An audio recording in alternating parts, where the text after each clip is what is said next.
lot of letter writing, although I'm starting to do emails as well now.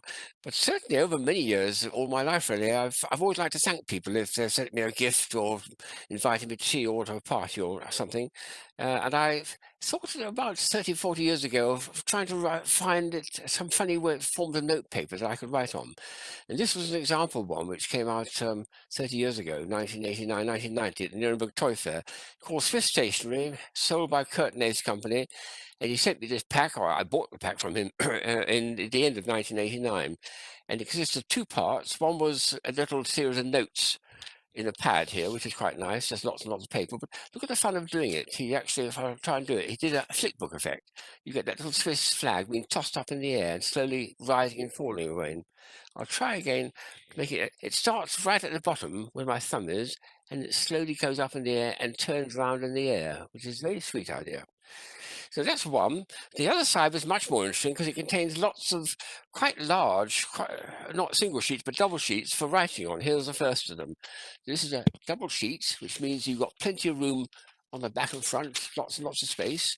But look at the front of it here. You've got a little Swiss chalet windows to open, and there's a picture of the Alps. Very nice idea, that. And close it up again, and you'll see it inside. It's just there and nothing else. And all the rest is space for you to write a long letter. Well, you can write a book on that almost, I could. So it's a nice idea, that. And here's a second one from the same sheet.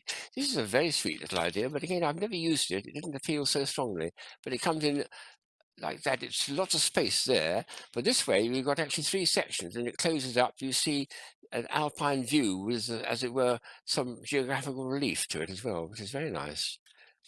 The third one I don't really warm to very much. It's again, it's a double sheet, but just a little bug in the corner, and that's all, a ladybird or whatever it is. And the second to last confuses me. I'm not sure why. What again? It's all blank inside. But what do those patterns mean to a Swiss person? I don't know. There's something that they obviously like about that. Perhaps it's to do with their culture or something.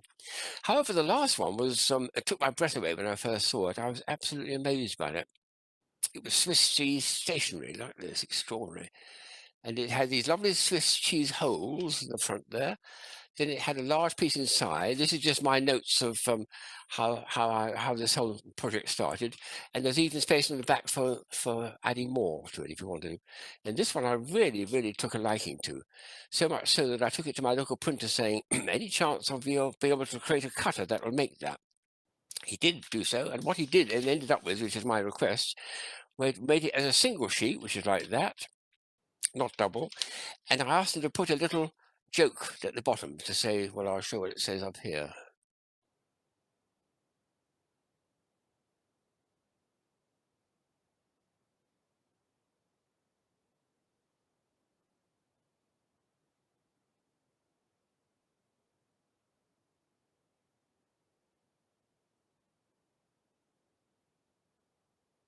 Oh boy, it's a tricky one to do. Let me get right up close, then go back again.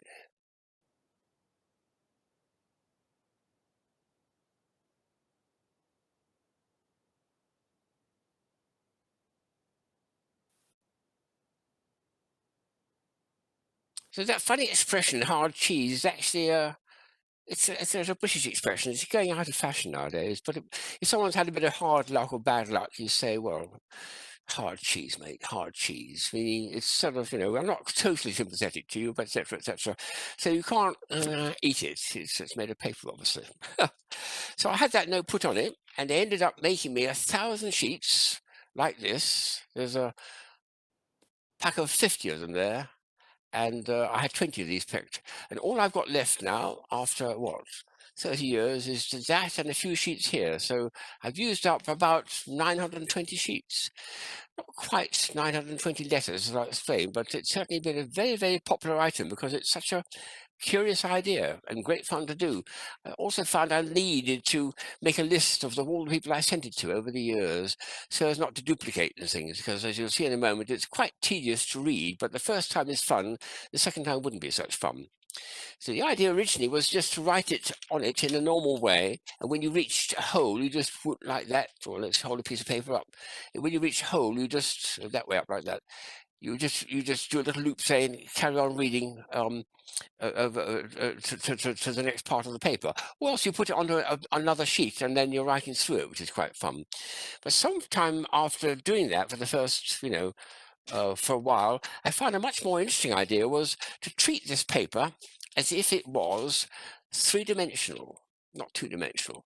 And for this, it meant that as you're writing the first line here, when you come to a hole, you go through the hole and turn around and carry on writing there, and down, down, down, down, down, till you reach that hole there, and you go through that hole there and carry on writing there. I'll show you an example in a minute. That's a bit tedious to actually read, but it's a lot of fun too, except you don't want to do it twice, really. And that's the one I sent out to hundreds, well, not hundreds, but 200 people over many years of writing. It's been a lot of fun to do.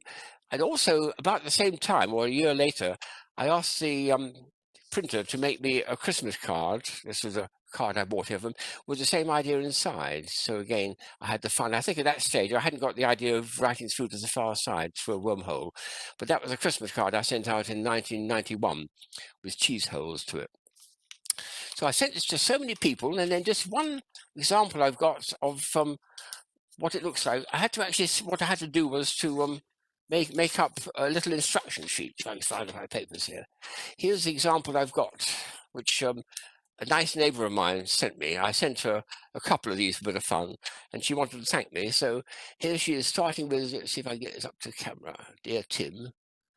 And when she reaches this point here, she dives through that hole there, and you've got to turn it round and carry on reading the letter there. And it goes all the way down to the very far, and even at the bottom, she's coming to here, turns over, comes back, and says, "Love from Carol" at the end. So it's a lovely idea, that. It's a bit cranky, a bit crazy, but it's been so much fun to do that now. All I can say is, also I have found ways of putting it into white envelopes originally. I thought, hang on, it's cheese paper. It's got to be in yellow sheets. And I thought, hang on, cheese actually is yellow, but the rind is a bit darker. So latterly, over the last perhaps 20 years, I put it into paper like that, which is thicker and darker color. So the actual piece of paper slipped, was folded over and slipped inside a darker thing like that. And that's been a lot of fun over all those years. I think the last letter I wrote was in 2012. The neighbours opposite me thanking me for tea. So that was a nice idea. A bread and butter letter, Swiss cheese notepaper, thanking people for tea and cakes. Sometime along the way, I think someone invented the idea, or sort of asked me to think of the idea of starting the whole project again, but have it printed in rice paper, yellow rice paper, flavored yellow rice paper, perhaps. So you can send it to the post. You'd have to use special dyes for the ink, incidentally. I have got some of them, which I use for edible stationery. It's one of my novelties. But you could make that edible. So you put it into cellophane to make it hygienic, and then you'd be sending a bread and butter letter in cheese to somebody, invite them to read the letter, and then eat my words. Do you like it?